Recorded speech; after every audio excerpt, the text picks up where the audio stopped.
Piloto, podcast Projeto Vida, gravando. Então, bom dia, boa tarde, boa noite. Hoje a gente está aqui um pouquinho para falar sobre a pandemia. E o convidado de hoje, a gente tem aqui Antônio Augusto. Você quer se apresentar para a gente? Sim, com certeza. Obrigado, Gustavo, pela participação. Obrigado por esse projeto aí, que me proporciona falar um pouco, não só para você, mas para os demais, sobre o momento que a gente está vivendo e os impactos, né, que causaram aqui na minha vida, na vida da minha família. Bom, me chamo Antônio Augusto, tenho 42 anos. Atualmente eu estou como executivo de um banco internacional. Eu atuo aqui na cidade de Macaé e região também. Atualmente eu cuido de uma rede de agências aqui da região norte fluminense do estado. E a pandemia mexeu muito, né, Gustavo, com todos nós.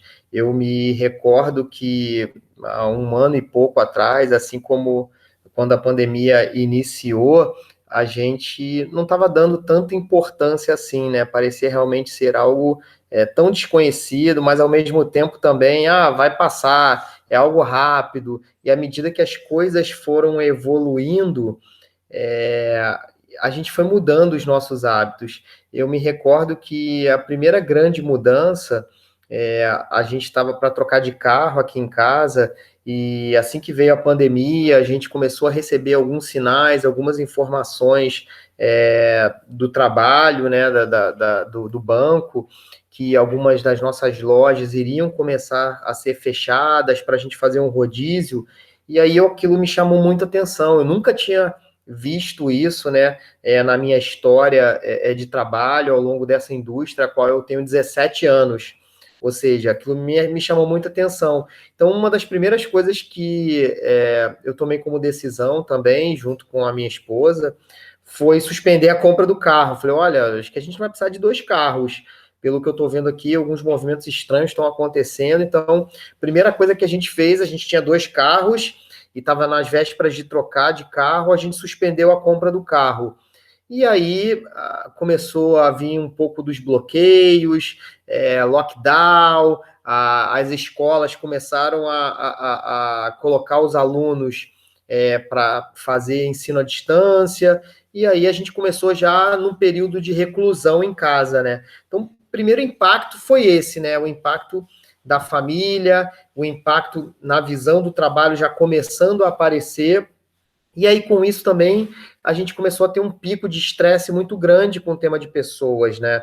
É, Nós somos considerados a atividade essencial, né? Então, independente, bandeira vermelha, bandeira amarela, bandeira verde, a rede bancária funcionou, a qual eu tenho muito orgulho, né? Porque é um tipo de trabalho que ajudou muita gente, ajudou a população num momento tão difícil que muitas pessoas precisavam, né, receber auxílio emergencial e por aí vai. Então a gente tem um time de grandes guerreiros, né, independente da bandeira bancária que estejam trabalhando, que representaram bem a classe.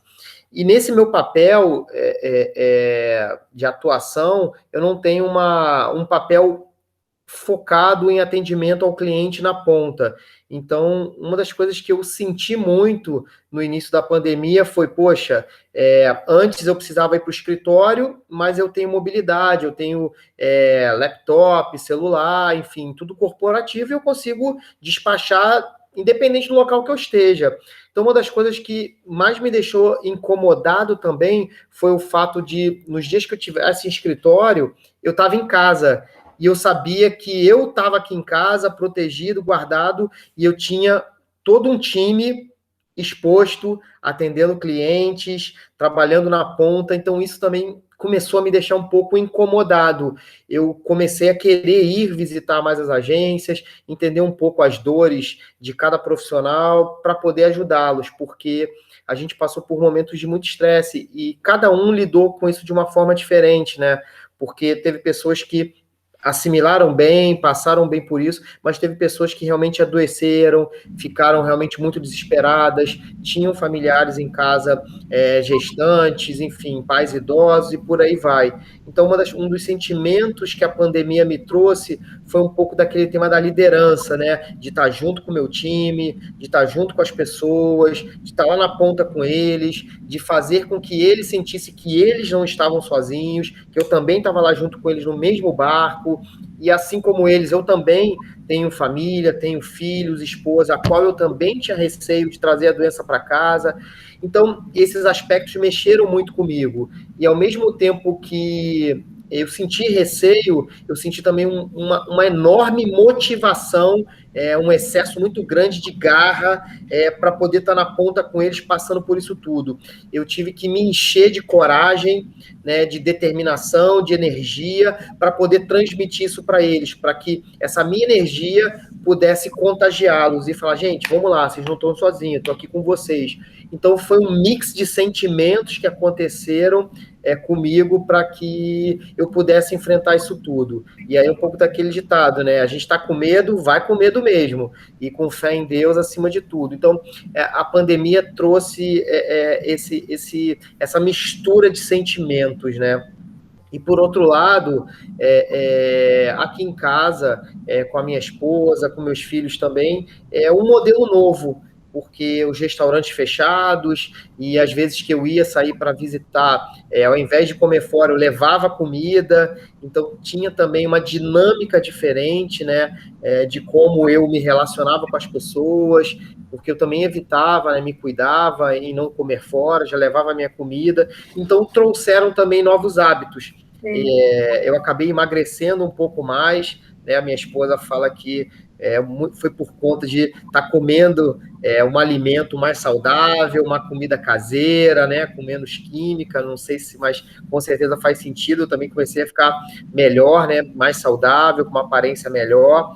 E além dessa mudança também na alimentação, a gente também teve as mudanças na parte familiar interna, principalmente com os meninos, né, que estudam, né, você aqui junto com o Enzo também, uma dinâmica diferente, porque o ensino à distância, ele exige muito do aluno, né, ele exige que o aluno esteja um nível de concentração, um nível de dedicação muito maior, porque para você poder assimilar aquele conteúdo que te é passado.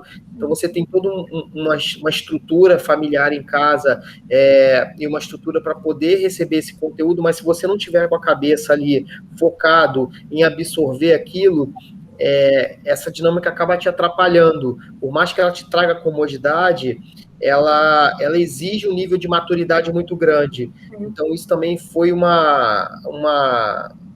desafio aqui dentro de casa, né? Porque em alguns dias, quando eu tinha videoconferências e eu tinha um dia muito pautado em videoconferências, acabava que todo mundo dentro de casa sempre tinha um barulho, sempre tinha alguém abrindo uma porta, sempre tinha alguém fazendo algum ruído, algum som, ou seja, aquela concentração que eu tinha dentro de um escritório, eu acabei não tendo muitas vezes dentro de casa, em que pese cada um ter um quarto, a casa ser ampla, a gente tem um escritório. Então, isso também foi uma rotina que eu precisei me adaptar. E uma rotina que eu acho que hoje, olhando para trás, eu aprendi a gostar, porque isso me provou que a gente tem tempo para tudo. Eu posso estar trabalhando, mas eu posso parar 5 minutos do meu trabalho para dar atenção para o meu filho.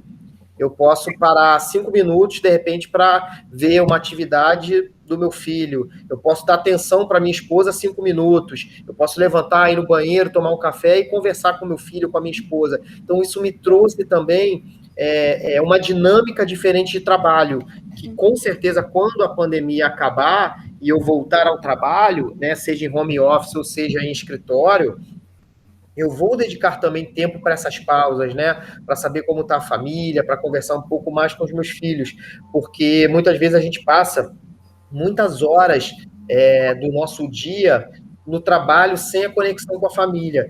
Então, esse tema da conexão trabalho-família no mesmo local foi uma coisa muito legal, muito interessante. Eu pude vivenciar isso de uma forma bem, bem legal. Então, várias coisas aconteceram. Não sei se eu consegui transmitir para você um pouco desses sentimentos, mas inicialmente, né, um receio muito grande, por outro lado, um mix de sentimentos com coragem, com determinação para passar para as pessoas, mudanças alimentares aconteceram também aqui em casa, muito legal, hábitos diferentes, né? A gente acabou adquirindo um cachorro também na pandemia, acabamos aqui também tendo hábitos novos, né? De colocar uma piscina para a gente poder ficar mais dentro de casa, mesmo tendo um clube, a gente poder ter um espaço mais reservado para a gente.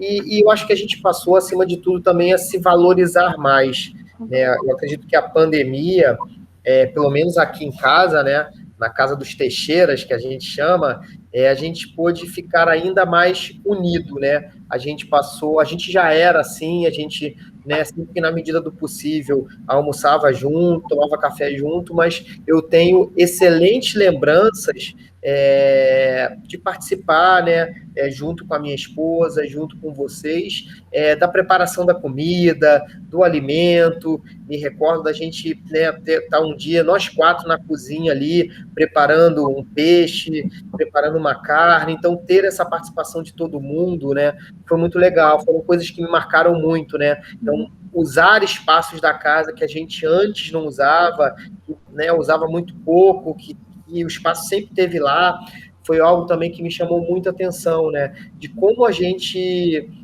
precisa de pouco para ser feliz. Me recordo muito dos nossos cafés da manhã, ao ar livre, ali próximo da natureza, os nossos almoços ali muito preparados pela Carla, junto com você, né? E por todos nós juntos, fazendo as coisas juntos. Então, eu tenho boas lembranças desses momentos, né, que eu espero que a gente possa usufruir, fazer também pós-pandemia. Isso também me marcou muito, né, de como a gente pode ser mais família. Eu acredito que a pandemia, ela proporcionou esse olhar mais atento para a família. Então, isso também foi uma mudança de sentimento também muito grande, muito bacana, que aconteceu dentro do meu coração aqui, que eu acho que mexeu bastante, que pós-pandemia ele vai continuar com certeza. Sim, com certeza. E você falou lá atrás que você trabalha no banco. Isso. Como é que ficou essa relação agora na pandemia? Banco-cliente, o que mudou? Como é que ficou isso? Então, ótima pergunta. Assim, a gente avançou muito no tema da digitalização, né? Hoje, até aquelas pessoas que eram avessas ou resistentes ao tema da digitalização, ao tema de se autoatenderem, de se autosservirem, elas se viram numa situação praticamente que obrigada a fazer isso, por conta das restrições, não porque a rede bancária obrigou que elas se autoatendessem, mas muito por conta das restrições, dos níveis de controle de entrada de clientes dentro das agências e por aí vai. Então, até aquela pessoa que antes não se autoatendia, ela precisou se autoatender. Então, a relação cliente-gerente, ela também mudou muito, porque aquele cliente ele percebeu que ele podia fazer muita coisa sem ir na própria rede de agências. Então, os números de clientes digitalizados, eles cresceram exponencialmente durante a pandemia. E eu acredito também que isso não vai parar, é uma mudança assim, que não tem mais volta. As pessoas hoje já começaram a perceberem que não precisam mais ir fisicamente, presencialmente às lojas para poderem serem atendidas, né? E por outro lado também, você tocou num ponto aqui que me permite dar um outro gancho, num outro aspecto que mudou muito a pandemia também no nosso perfil aqui, que foram os temas das compras, né? A gente já comprava muitas coisas via e-commerce, né? Via site, digital, mas coisas simples como mercado, padaria, nós fazíamos presencialmente. E isso também mudou, porque a pandemia, a gente evita muito sair. Então, hoje, o pão, o hortifruti, o mercado, por menor que seja a compra, a gente já faz isso tudo via digital, via apps, né? os aplicativos que estão inúmeros aí espalhados pelo Brasil. Então, isso também, a pandemia trouxe também esse conceito de pequenas compras rotineiras do dia a dia, que a gente já faz de forma digital. Isso eu também achei bem legal, ou seja, a gente saiu só daquela rede do e-commerce de roupas e eletrodomésticos, eletroeletrônicos, e fomos também para as compras diárias. Isso eu também penso que a pandemia trouxe isso, tá? E talvez aqui em casa seja algo também irreversível, né? Até porque você já tem a comodidade de saber que num clique, num telefonema, num WhatsApp, você consegue comprar 6 pães, leite, queijo e preparar o teu café da manhã sem precisar sair, sem precisar se deslocar, pegar carro e por aí vai. Então, a gente também consegue navegar aí de forma muito cômoda e muito prática. E a pandemia, com certeza, trouxe isso. E esse assunto que você tocou é um negócio que tem se discutido muito, né? Se após a pandemia as pessoas vão voltar mais consumistas ou se vão estar consumindo menos.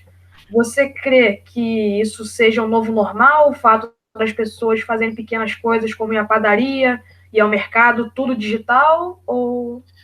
Olha, eu vejo assim, eu vejo que a gente vai ter essas duas frentes, tá, Gustavo? E a gente vai ter pessoas que aprenderam a viver com menos, e com certeza a pandemia, ela trouxe um olhar mais atento para o tema de custo, porque muitas pessoas, né, assim como as empresas, perderam poder de compra, perderam renda, perderam faturamento, isso é indiscutível, né? A gente olha os números aí da economia, a gente percebe isso, um pouco dessa retração.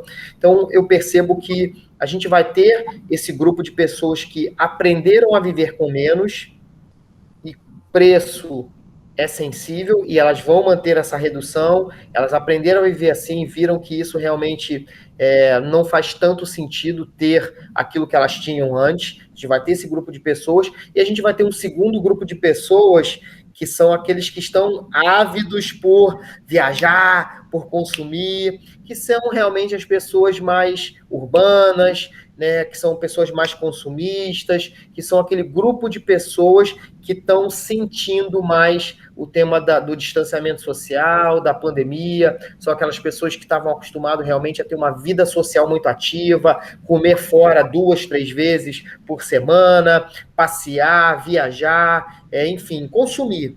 E você vai ter esse grupo de pessoas que estão ávidas aí por realmente encontrar outras pessoas e gerar conexão e viajarem. E é isso tudo que vai movimentar a economia e vai fazer a retomada do crescimento que a gente tanto espera que o Brasil tenha rapidamente. Então, na minha visão, a gente vai ter os dois grupos de pessoas. Vai ter as pessoas que vão se manter ali na redução do custo, que aprenderam a viver, e vai ter aquelas pessoas que vão para cima assim que tiverem o sinal verde. Sim. Você falou que hoje as pessoas são obrigadas, não são obrigadas, mas têm a necessidade de ir ao banco digitalmente, de fazer as coisas de maneira digital. O que você tem como inovação no seu banco em específico que faz com que as pessoas, por exemplo, não precisem ir a uma agência, por exemplo?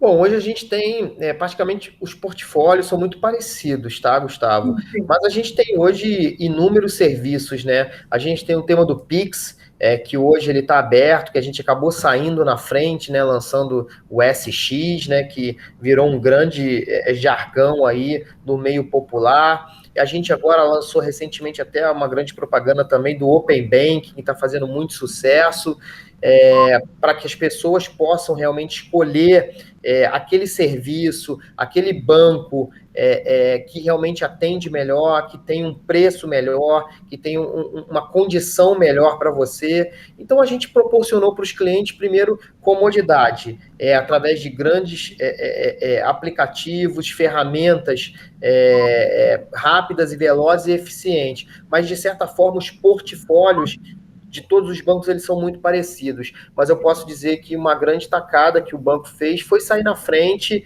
lançando o Pix na frente do mercado, trazendo realmente essa comodidade para todos os clientes fazerem as transações em 3, 4 segundos, coisas que a gente demorava aí 15, 30 minutos e eram feitas de segunda a sexta. Hoje você pode fazer 24 horas por dia, qualquer tipo de transação, 7 dias na semana, ou seja, 24/7, você pode estar transacionando e movimentando a sua conta. Então, isso também foi uma grande sacada aí que a gente saiu na frente.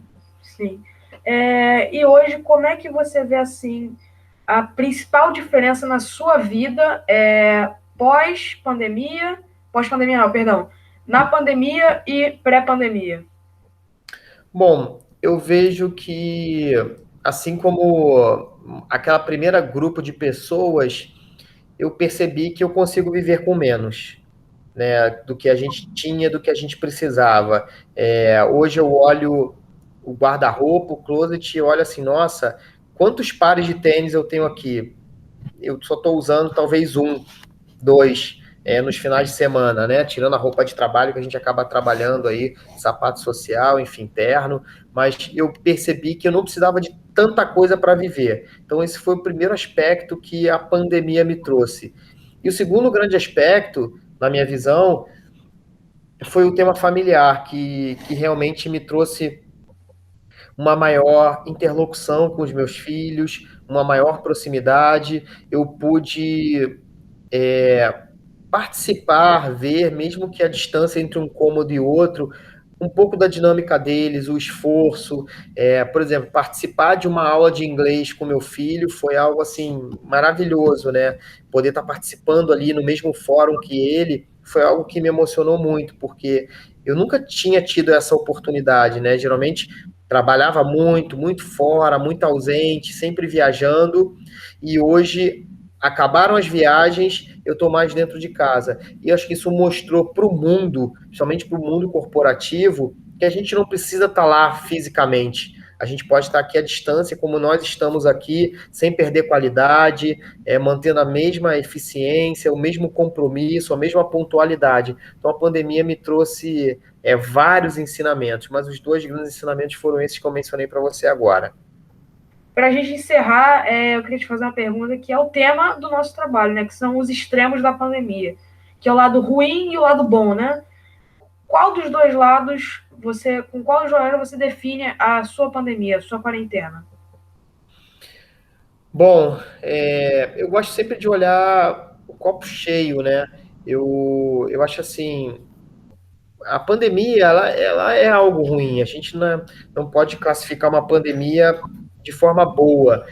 Mas se mesmo assim, no meio dessa pandemia, que já é algo ruim, se nós tivermos, como todo brasileiro, né, que somos otimistas, tirar algum proveito, tirar algo positivo, eu acho que foi a nossa relação com Deus, né, independente da religião que cada um tem, eu acho que a gente pôde ter mais tempo de qualidade para se comunicar, para ter mais comunhão com Deus e com a nossa família. E aqui, de novo, independente de religião, outro dia eu li uma reportagem que alguns fatores mudaram muito durante a pandemia, né? Primeiro, o consumo de bebidas alcoólicas. Segundo, o número de pessoas que passaram a orar, passaram a rezar, né? A ter mais relacionamento com Deus. Eu achei isso muito engraçado, porque é exatamente a sua pergunta, né? Ponto negativo é a bebida, que acaba, né, nunca fazendo mal, né? O álcool, enfim, tudo em excesso faz mal. E o segundo lado positivo, né? Que é o lado realmente da oração, que as pessoas passaram a orar mais, porque normal, se viram sozinhas, com medo, né? O incerto, o novo, ninguém sabia o que ia acontecer, e a doença chegando cada dia que passa mais próximo, muita gente perdendo familiares, perdendo entes queridos.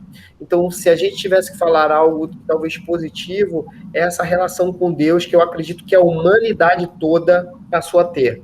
Né? E não só com Deus, mas também com a sua família. Eu acredito que muitas famílias se redescobriram, né? E eu sei também que muitas finalizaram, acabaram com a pandemia, né? Por conta do relacionamento intenso, todos os dias ali, marido e mulher debaixo do mesmo teto, sempre, acabando o número de divórcios, infelizmente, aumentaram, mas eu creio que o ponto positivo foi essa relação que a humanidade passou a ter com Deus uma relação mais próxima. As pessoas passaram a ser mais tementes a Deus, tiveram mais apego ali, seguravam lá no terço, enfim, naquilo que as pessoas acreditam, cada um com a sua religião, com a sua denominação, mas ficaram lá orando para que se sentissem protegidas. Então, acho que isso é a parte mais positiva que eu posso encontrar dentro de uma pandemia dessa, que realmente é algo que a gente espera que passe muito rápido, né? E é muito triste, a gente viu os números de pessoas que morreram aí, a gente com mais de 440 mil óbitos aqui, realmente é algo muito triste, e algo que a gente espera passar e tá aqui vivo para contar essa história para os nossos netos, bisnetos, e dizer como a gente atravessou essa pandemia, essa dificuldade, e o que isso ficou para a gente de lição, né? Que no final a gente sempre tira as coisas positivas, mesmo vivendo no meio negativo. Acho que esse é o principal ponto. Sim. E para a gente encerrar, você quer deixar algum recado, alguma mensagem aí para o pessoal? Bom, eu queria primeiro mais uma vez agradecer de novo, muito bacana esse projeto. Parabéns pela iniciativa. Fico muito feliz de poder estar aqui contribuindo, contando um pouco da minha história para todos vocês e dizer para todo mundo: força, está quase chegando no fim, a gente vai vencer, não vamos desanimar, vamos ter garra, vamos fazer o melhor com o melhor que a gente tem para fazer, tá bom? Um beijo grande para você, um beijo grande para todos e muito obrigado mais uma vez pela oportunidade de estar aqui participando, contando, abrindo meu coração aqui da minha família para falar da minha história aqui, tá bom? Poxa, eu que agradeço, Augusto. Muito obrigado aí pela sua participação. Obrigado. Obrigado. Tchau, tchau. Tchau, tchau. Valeu, pessoal.